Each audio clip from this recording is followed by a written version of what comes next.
محترم ناظرین، نماز فجر کے بعد سونا ایک راز ہے جسے 90% لوگ نہیں جانتے۔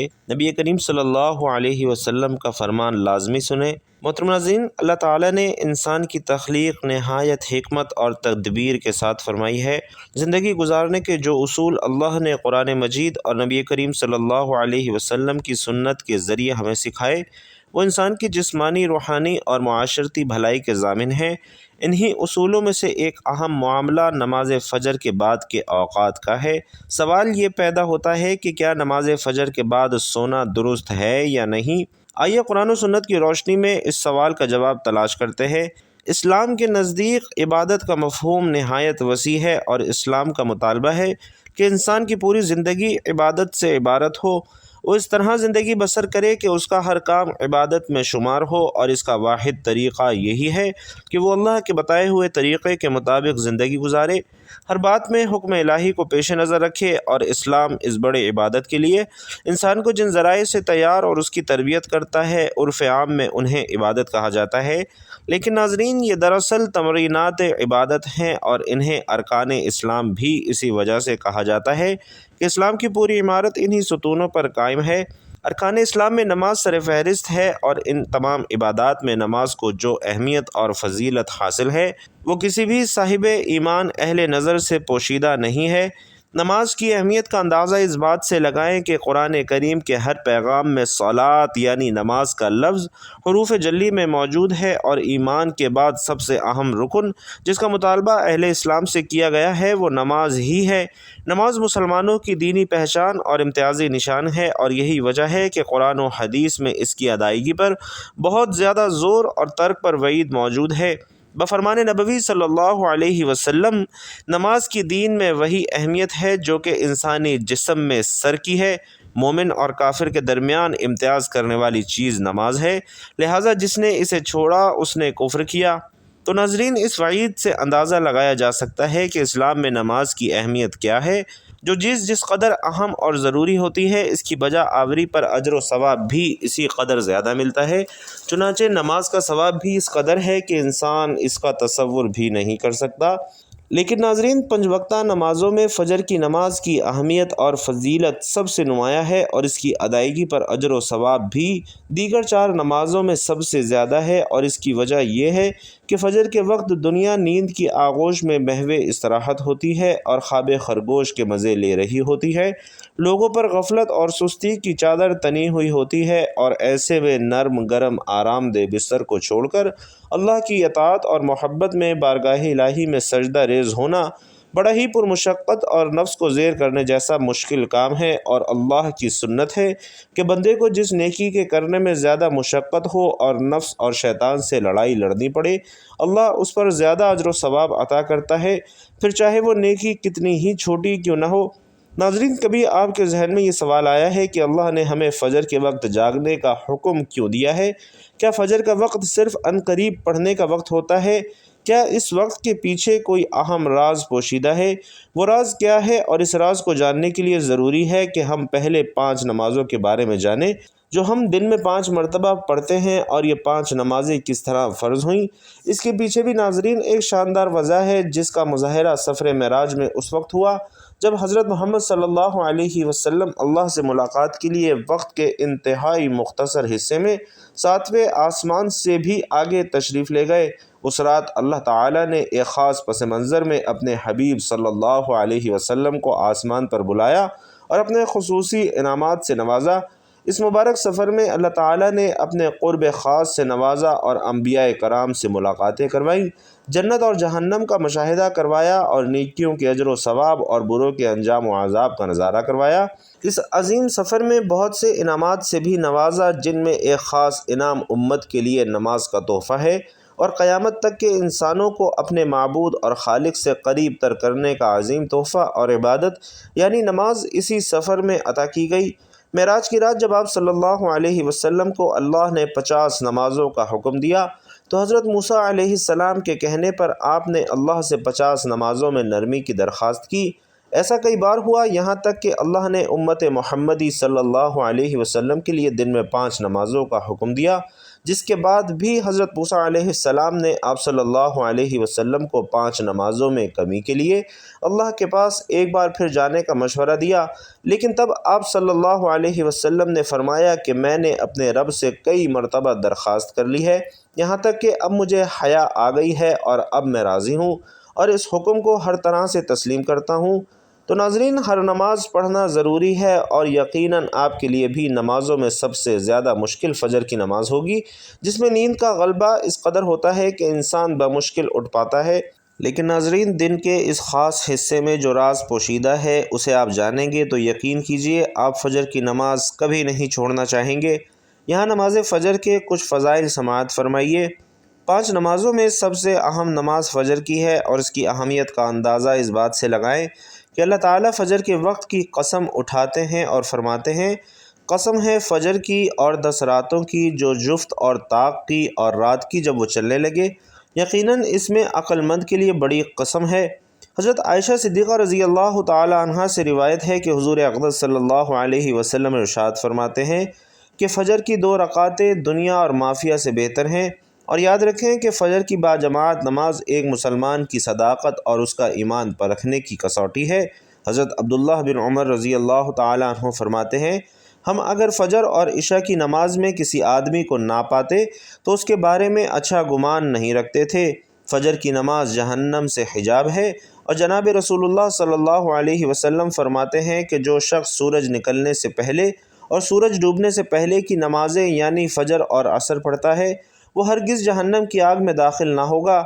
فجر کی نماز جنت کی ضمانت ہے، اور رسول اللہ صلی اللہ علیہ وسلم کا فرمان ہے کہ جو شخص 2 ٹھنڈی نمازیں یعنی فجر اور عصر پابندی سے پڑھتا ہے وہ جنت میں داخل ہوگا۔ فجر کی نماز نہ پڑھنے پر وعید ہے کہ حضرت عبداللہ رضی اللہ تعالی عنہ روایت کرتے ہیں کہ رسول اللہ صلی اللہ علیہ وسلم کے سامنے ایسے شخص کا تذکرہ کیا گیا جو صبح ہونے تک سوتا رہتا ہے یعنی فجر کی نماز ادا نہیں کرتا، تو آپ صلی اللہ علیہ وسلم نے ارشاد فرمایا کہ ایسے شخص کے کانوں میں شیطان پیشاب کرتا ہے۔ فجر کی نماز کے لیے کس طرح اٹھیں؟ تو ناظرین، رات کو حتی الامکان جلدی سونے کی کوشش کریں۔ سوتے وقت فجر کی نماز جماعت سے ادا کرنے کا پختہ ارادہ کریں، اور ارادہ کرنے میں مخلص ہوں۔ ایسے اسباب اختیار کریں جن سے فجر کی نماز کے لیے اٹھنا آسان ہو، مثلاً الارم والی گھڑی میں مناسب وقت پر الارم سیٹ کر کے اس کو مناسب جگہ پر رکھیں۔ اگر ان امور کی رعایت کر کے سوئیں گے تو انشاءاللہ فجر کی نماز جماعت کے ساتھ ادا کرنا آسان ہوگا۔ پھر بھی اگر کسی دن اتفاق سے بیدار ہونے میں تاخیر ہو جائے تو جس وقت بھی آنکھ کھلے سب سے پہلے نماز ادا کریں۔ انشاءاللہ تاخیر کا کوئی گناہ نہیں ہوگا، لیکن اس کو معمول بنانا، گناہ پر مداومت کرنا ہے جو کسی بھی طرح سے جائز نہیں ہے۔ دنیا میں کئی ایسے لوگ ہیں جنہیں بے خوابی کی شکایت ہوتی ہے، جس میں وہ ساری رات سو نہیں پاتے اور پورا دن کام کاج کر کے جب رات کو بھی نہیں سو سکتے تب کئی طرح کی ذہنی اور جسمانی بیماریاں جنم لیتی ہیں، اور اس بیماری کا شکار آج ہر دوسرا تیسرا شخص ہو رہا ہے، جس کی بڑی وجہ اللہ کے احکامات کو چھوڑ کر دنیا کی رنگینیوں کے پیچھے بھاگنا ہے۔ ساری رات جاگنے کے بعد فجر کے قریب کچھ دیر نیند آ جاتی ہے، لیکن وہ نیند جسم کو پرسکون نہیں رکھتی، جس کی وجہ سے اکثر لوگ جاگتے جاگتے اور ہر قسم کی دوائیوں کے استعمال کے باوجود جب سو نہیں پاتے تو وہ اللہ سے یہ سوال ضرور کرتے ہوں گے کہ اے اللہ، مجھے نیند کیوں نہیں آتی؟ آخر کیا وجہ ہے؟ بہت کم لوگ ہوتے ہیں جو اس کیفیت میں اپنے اندر پیدا ہونے والی اس آواز کو سن پاتے ہیں جس میں ان سے کہا جاتا ہے کہ بستروں سے نکلو، نماز پڑھو، اللہ کا ذکر کرو، اور یقین کریں کہ جو لوگ اس آواز کو سن لیتے ہیں، اس پر عمل کرتے ہیں، انہیں تا حیات بے خوابی کی شکایت نہیں ہوتی۔ اور اس حوالے سے ایک صوفی نظم ہے جسے ایک امریکی مسلم نے ترجمہ کیا ہے، جس کا ٹائٹل ہے دوبارہ مت سو جانا، صبح کی ٹھنڈی ہوائیں ایک راز لاتی ہیں تمہارے لیے، دوبارہ مت سونا، خود سے پوچھو تم کیا چاہتے ہو، دوبارہ مت سونا، لوگ دروازے کی چوکھٹ سے آ جا رہے ہیں جہاں 2 دنیایں ملتی ہیں، وہ دروازہ گول اور کھلا ہے، دوبارہ مت سونا۔ اس نظم میں بیان کردہ دروازہ ہماری دنیا اور دوسری دنیا کا ہے، جہاں سے فرشتے ہر صبح اور شام کو اترتے ہیں، اور جن کا ذکر اس حدیث پاک میں ملتا ہے جس میں آپ صلی اللہ علیہ وسلم فرماتے ہیں کہ رات اور دن میں فرشتوں کی ڈیوٹیاں بدلتی رہتی ہیں، اور فجر اور عصر کی نماز میں ڈیوٹیوں پر آنے والے اور رخصت پانے والوں کا اجتماع ہوتا ہے۔ پھر تمہارے پاس رہنے والے فرشتے جب اوپر چڑھتے ہیں تو اللہ تعالیٰ پوچھتے ہیں حالانکہ وہ ان سے زیادہ اپنے بندوں کے متعلق جانتا ہے کہ میرے بندوں کو تم نے کس حال میں چھوڑا، تو وہ جواب دیتے ہیں کہ ہم نے جب ان کو چھوڑا تو وہ فجر کی نماز پڑھ رہے تھے، اور جب ان کے پاس گئے تب بھی وہ عصر کی نماز پڑھ رہے تھے۔ فجر اور عصر کی نمازوں کے اوقات میں سونے سے منع کرنے کے پیچھے ایک بڑی وجہ ہے، اور وہ یہ کہ سائنس کہتی ہے کہ صبح سورج طلوع ہوتے وقت اور شام کو غروب ہونے سے پہلے سونا نہیں چاہیے، کیونکہ صبح کے وقت زمین پر آکسیجن وافر مقدار میں فراہم ہوتی ہے، جس سے ماحول تر و تازہ ہو جاتا ہے، اور یہ آکسیجن آپ کو دن بھر فٹ رکھنے کے لیے انتہائی ضروری ہوتی ہے۔ تو جو اس وقت سو جاتا ہے وہ اس وقت تازہ آکسیجن سے محروم رہ جاتا ہے، اور عصر کے وقت زمین پر آکسیجن کی کمی ہو جاتی ہے، تو اگر کوئی سو جاتا ہے تو اس کو آکسیجن کی فراہمی کم ہو جاتی ہے، جس کی وجہ سے جب وہ جاگتا ہے تو اس کے سر میں درد اور طبیعت بوجھل ہو جاتی ہے، اور یہ بڑی وجہ ہے کہ دین اسلام میں ان دونوں اوقات میں سونے سے منع فرمایا گیا ہے۔ نماز فجر کے بارے میں ایسے بے شمار فضائل اور بھی ہیں جن کو ہم نہیں جانتے، اگر انسان انہیں جان لے تو کبھی کوتاہی نہ کرے۔ رسول اللہ صلی اللہ علیہ وسلم فرماتے ہیں، اگر وہ لوگ عشاء اور فجر کی فضیلت جان لیں تو وہ لوگ ضرور بالضرور نمازوں میں حاضر ہوں گے، چاہے ان کو کونوں کے بل گھسیٹتے ہوئے آنا پڑے۔ تو ناظرین، اب آپ خود اندازہ کیجئے کہ ایک طرف ان دونوں نمازوں کی کتنی اہمیت اور فضیلت ہے، اور دوسری طرف ان کی ادائیگی میں کتنی سستی اور لاپرواہی برتی جا رہی ہے۔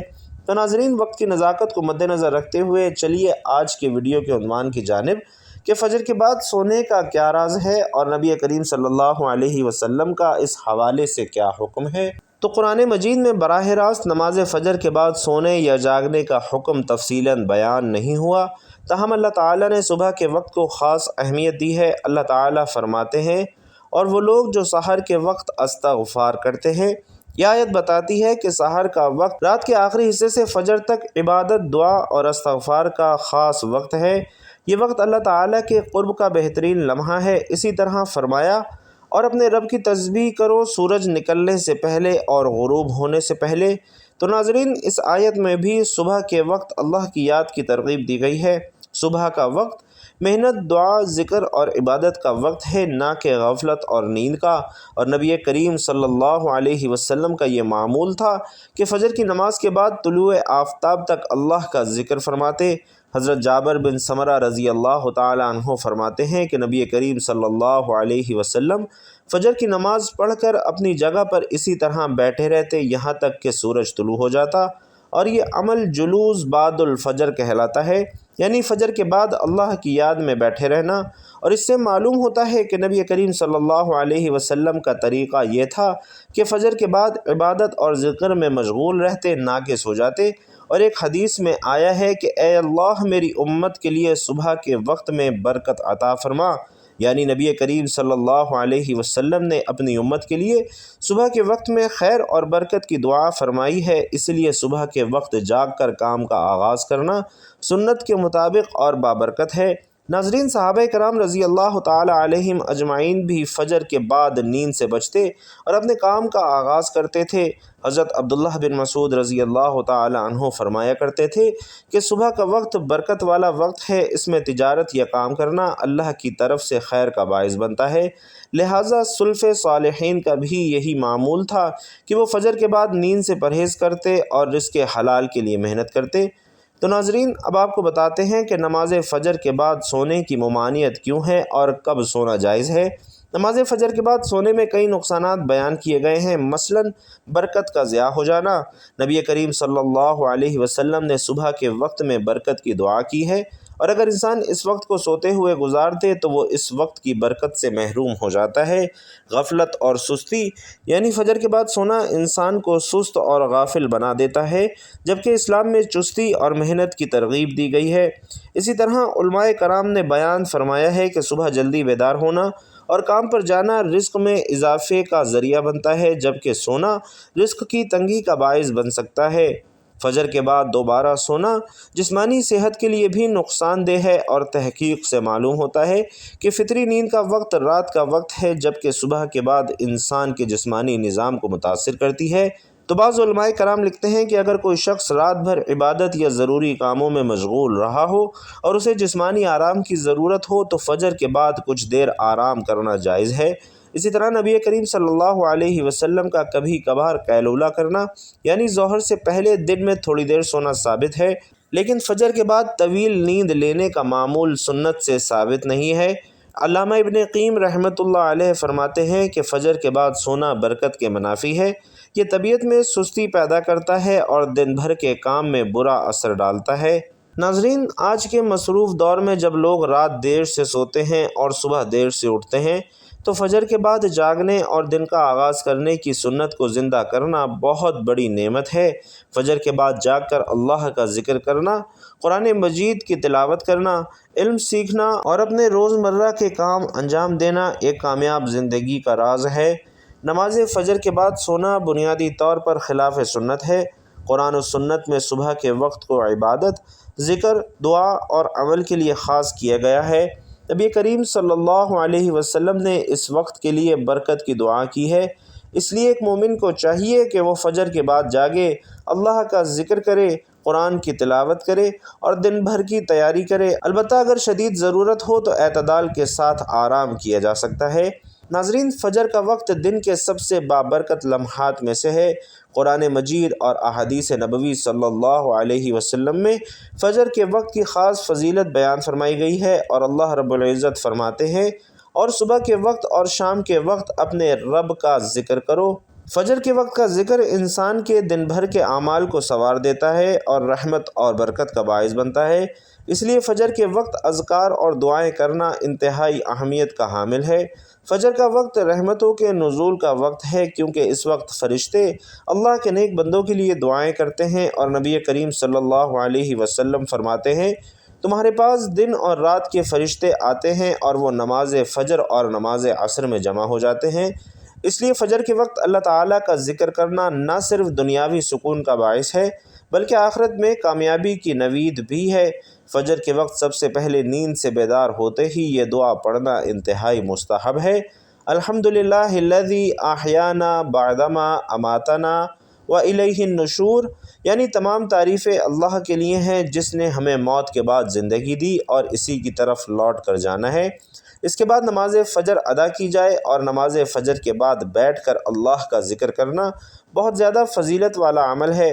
نبی کریم صلی اللہ علیہ وسلم فرماتے ہیں کہ جو شخص فجر کی نماز باجماعت ادا کرے، پھر بیٹھ کر اللہ کا ذکر کرتا رہے یہاں تک کہ سورج طلوع ہو جائے، پھر 2 رکعت نماز پڑھے تو اسے حج اور عمرے کا ثواب ملتا ہے۔ بھائیوں اور بہنوں، نماز فجر کے بعد سبحان اللہ و بحمدہ 100 مرتبہ، استغفر اللہ 100 مرتبہ، لا الہ الا اللہ وحدہ لا شریک لہ 100 مرتبہ۔ نماز فجر کے بعد آیت الکرسی پڑھنے سے اللہ تعالیٰ سارے دن حفاظت فرماتے ہیں۔